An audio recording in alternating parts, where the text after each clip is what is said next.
Bonjour à tous, aujourd'hui je vous propose de découvrir avec moi le fer à souder des geeks. Il s'agit bien sûr du fameux TS100 que vous avez pu voir beaucoup sur YouTube. Donc moi je l'ai enfin commandé sur les conseils de WeAreFPV en l'occurrence. Et on va donc l'ouvrir ensemble et voir un petit peu comment il fonctionne.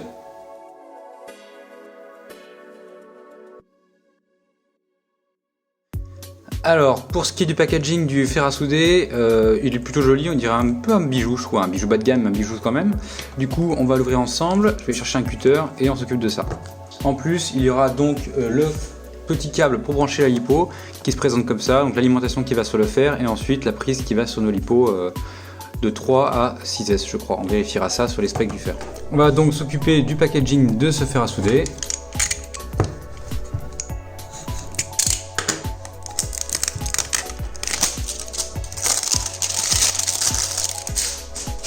Voilà, c'est plutôt vite fait. Donc une petite boîte en espèce de papier cartonné.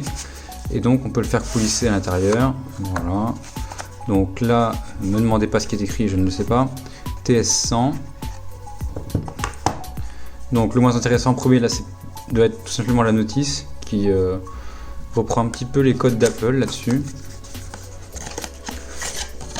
Alors la notice, ça c'est rien du tout à mon avis. Donc ça c'est tout en chinois. Donc le fer je l'ai commandé sur Banggood. Là on peut voir un petit peu comment ça fonctionne dans les grands principes. Et ah bah il y a de l'anglais, donc parfait. Donc ça c'est en fait ça va être conservé. Ça c'est une notice plus complète, instruction manuelle. Voilà, on peut retrouver j'imagine les grands principes. Comment servir du fer. Donc il y a de l'anglais, du russe je pense. Et ça doit être tout. Ok. Voilà. Alors pour ce qui est du fer en lui-même, sur les accessoires on a une petite clé BTR avec deux petites vis qui vont servir normalement à fixer la panne sur le fer. On peut découvrir dans le packaging, donc moi j'ai choisi en bleu forcément, c'est la plus jolie des couleurs. Donc le fer en lui-même, ça paraît très léger, hein. Ça fait que quelques grammes. Je prendrai peut-être la balance pour vérifier ça. Ça inspire pas vraiment confiance quand on est dans les mains. Mais bon, on va faire confiance aux autres youtubeurs et je pense que ce sera un truc qui va fonctionner plutôt pas mal. Et on a ensuite la panne principale qui est, je dirais presque plus lourde que ça. Alors au niveau du temps de chauffe, ce qu'on va faire c'est que j'ai pris une batterie 4S là et je vais le brancher. Donc là la panne est froide et on va voir en combien de temps ça chauffe. C'est normalement assez rapide, c'est de l'ordre de quelques secondes. Donc là on passe voilà, 25 degrés. Et ça monte quand même relativement vite alors que le fer est froid. Donc en théorie, je crois que c'était annoncé autour de 20 secondes. C'est assez réaliste puisque là, voilà, on atteint déjà les 300 degrés. Donc très rapide. Je vais pas vous faire de... pas le prendre avec mes doigts, mais voilà. Chauffe très rapide. Maintenant, ce qu'on va faire, c'est qu'on va tester le mode standby, donc le mode veille. C'est-à-dire que si on le pose, en théorie, la température devrait baisser au bout de quelques temps pour économiser de l'énergie et éviter les accidents.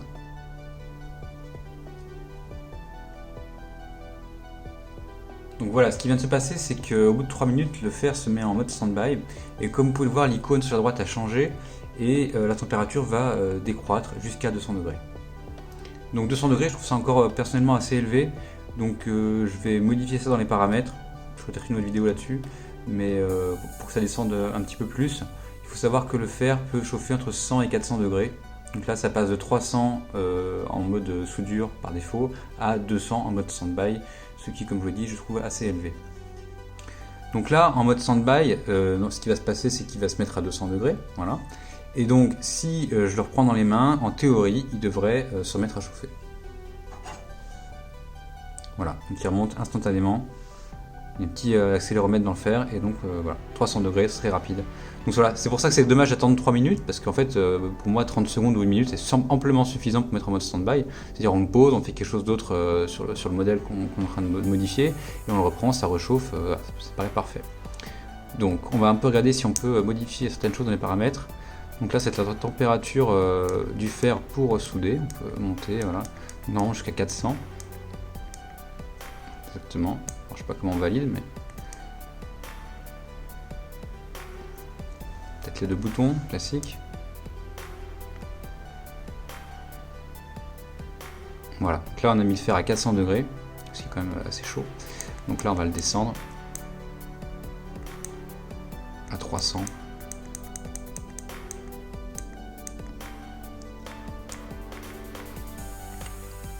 Voilà donc pour ce petit fer à souder bien sympathique, il chauffe très vite, ça a l'air assez pratique, c'est très léger parce que ça fait dans les 30 grammes. Ce que je vous propose, c'est que je fasse une autre vidéo à l'occasion où on va un petit peu voir comment le brancher sur l'ordinateur grâce au port USB pour modifier les paramètres, notamment réduire le temps avant qu'il se mette en mode pause et réduire la température du mode pause. Voilà. N'hésitez pas à me dire dans les commentaires si vous avez des questions précises sur ce fer à souder que je puisse y répondre dans une prochaine vidéo. Et puis je vous dis à bientôt pour la suite.